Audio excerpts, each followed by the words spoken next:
me play this clip of Jack Kingston. I teased it at the beginning of the show.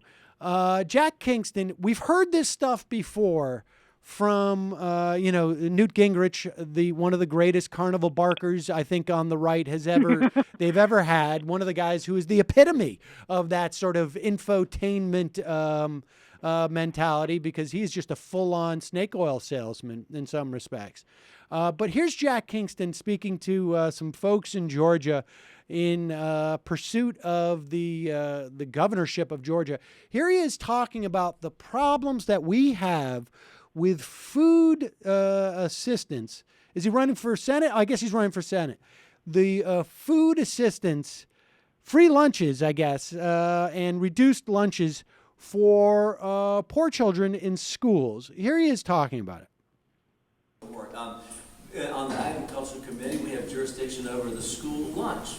School lunch program has a 16% error rate. School lunch program is very expensive. Of course, it looks good compared to the school breakfast program that has a 25% error rate. But one of the things I've talked to the Secretary of Agriculture about, why don't you have the kids pay a dime, pay a nickel, to instill in them that there is, in fact, no such thing as a free lunch. Or maybe sweep the floor in the cafeteria. And yes, I understand that would be an administrative problem, and I understand that it would probably lose you money, but think what we would gain as a society in getting people, getting the myth out of their head that there is such thing as a free lunch. I love how the guy says, now, I understand there would be a problem if we made poor kids sweep up the cafeteria. It would be administrative headaches, and it would cost more money. Let me just, full disclosure. It would cost them money. Full disclosure, I send my daughter to school half the time with a homemade lunch and half the time she goes and buys school lunch. But I give her the money, and I don't make her work for it every day. We give her an allowance. She has some chores around the house, but I don't tie in the lunch to that. I don't say to her, like, if your bed's not made, you're not eating today. You don't make her work for her food? I don't understand. What kind of a kid are you raising here? She's going to grow up to believe that I could just get lunches from mommy and daddy whenever I want. Well, there you have it. That's what's wrong with this country. Kids think that they are entitled to be fed.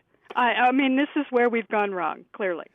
I mean, I shouldn't laugh. It's really horrible. And in fact, I posted this on my blog yesterday, and I put up the sequence from Oliver Twist. May I have some more, please? Right. Because this is what I mean. I keep getting this feeling we're getting more and more misanthropic every day, or at least certain members of our society are. I mean, honestly, I do not recall politicians feeling comfortable standing up and saying that, these people are, scamming us for food. By giving people food, we are encouraging dependency. I mean, even the worst of them, I don't recall hearing that sort of thing from. Maybe I missed it. I don't know. But it just seems to me that this is just a shocking kind of development, that these people no longer feel any kind of reluctance to stand up and basically call for starvation. Yeah, look, as a kind of tough love. I think the only thing I could say that I would take issue with is that, clearly, if you keep feeding people, it's going to create some type of dependency on food. I know. I mean, the next thing you know, they're going to want three. They're going to want it 3 times a day. Well, yeah, that is something that I think is really, and it seems to be, I don't know. I mean, the unbridled attacks on the poor in this country, I think, is really something. And I mean, that's what was sort of stunning about that moment of, like, when he says, like, I know there's going to be a problem. And of course, if you are a sane, non-sociopathic human being, you think he's going to say, people are going to say this is controversial because, how can you take your kids not eating? But he doesn't even go there. He says this is going to be an administrative headache and it may cost us more money. But I mean, the unbridled hostility, not just towards people, but specifically the poor in this country. And that's why I say I'm not so convinced that it is so those poles between sort of racism and money that defines the conservative movement is really that far apart.